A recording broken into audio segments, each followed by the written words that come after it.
we needed him to. So I think we'll be in a good position. We'll be fine. Did Ahmad express any concerns to you during the year as the year went along that he wasn't happy about things, or something he was concerned about certain things, or that affect his decision to eventually leave? Right. I talk with all of my players, you know, from a football standpoint and from a personal standpoint. But again, as far as his reasons for transferring, it's really hard for me to answer those questions. You would probably need to track him down and ask him. He never told you. He never told you. We've talked, but I can't speak for him. I can only speak for me. You know, I can't speak for someone else. Okay. You know, what does that do for Rico McWilliams? Gives him some more, I guess, more opportunity to get in there. Absolutely, gives him more opportunity to get in there. You're exactly right, and you know, puts him in a position where he's definitely up on deck, and you know, just has to be ready to go out and try to help us win in a few weeks. And you know, again, Bryson Williams is a guy that can go out and play the position. We could switch some guys around. You think about Chaz Elder played corner all of last year, so we would be, you know, fine. We just have to do a little bit more coaching, a little bit more meeting, probably to make sure some guys are ready in emergency situations. How has Ronnie come along this year, Ronnie Martin? Has he developed as a guy that you have confidence to put him out of the field? He's working. He's working to become the best player that he can be. Yeah. And that's really all you can ask of your players, is that they work their hardest to be the best player they can be. And if he's dressed out, that means he's in a position where if we need him to play, we will play him. Any thought to all giving any true freshmen taking the red shirt off, or you trying to preserve guys like Ali and Jasmine? Right. Well, Ali is out right now, so you would hope not to have to use Jasper Sash.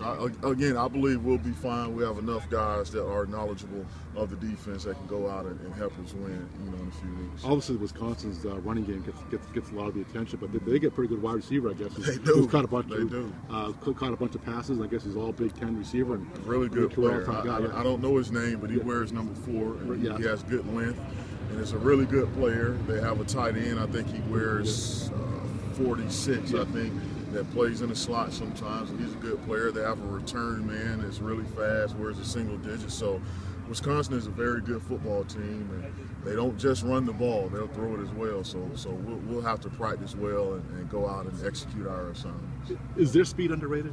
Typically, you hear about Big Ten teams being slow and more physical type teams. The way the old stereotype goes, whereas SEC teams are built on speed. But it seems like watching Big Ten games, and some of those teams have a little more speed than a lot of people think. Right. Well, I would say they've only lost 3 games this year, so they're fast enough to win. You know, what does that leave you with? 9. They're fast enough to win 9 games and be ranked in the teens, you know, in the BCS. Yeah. So they're very capable of beating anyone, I would say. Anything else for Coach Brown? How much are these practices a mix of getting ready for the bowl game and kind of looking ahead to next year? The great thing about us is our preparation is pretty much the same. You know, we have to become better tacklers. We have to catch the ball better. You know, the things that we need to do that will help us play well or get players ready to play next year are the same things that will help us play well against Wisconsin. So for us as a secondary, it's kind of best of both worlds type situation. I know y'all are already planning to recruit a few defensive backs in this class. With Ahmad leaving, how much is that paramount now to get, you know, maybe a couple more cornerbacks? Right. I think what it does, it doesn't change our mindset in terms of recruiting, but it gives the guys that we are recruiting, the guys that are committed to us, it lets them know that, hey, I have a legitimate opportunity to compete and be on the field next year as an 18-year-old freshman.